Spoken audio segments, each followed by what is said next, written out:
மகாவதார் நரசிம்மா வெளியான 50 நாட்களில் பாக்ஸ் ஆபீஸில் மாபெரும் 247 கோடி ரூபாய் வசூலை குவித்துள்ளது. இன்னும் படம் திரையரங்குகளில் ஓடிக்கொண்டே இருக்கிறது.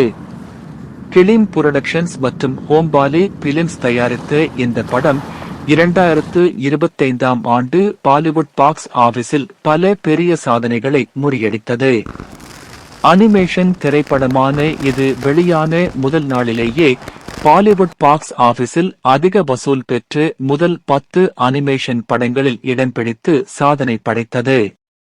வெறும் 2 நாளில் பாலிவுட் வரலாற்றில் அதிக வசூல் பெற்ற அனிமேஷன் படமாகவும் மாறியது. மகாவதார் நரசிம்மா முறியடிக்க தவறிய 3 சாதனைகள்.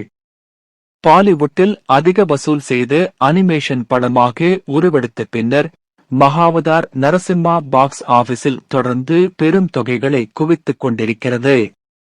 சில புதிய சாதனைகளையும் படைத்திருந்தாலும் மேலும் 2025இல் இந்தியாவின் 2வது மிக அதிக லாபம் ஈட்டிய படமாக மாறியிருந்தாலும் சில முக்கியமான சாதனைகளை மட்டும் படம் முறியடிக்க முடியவில்லை.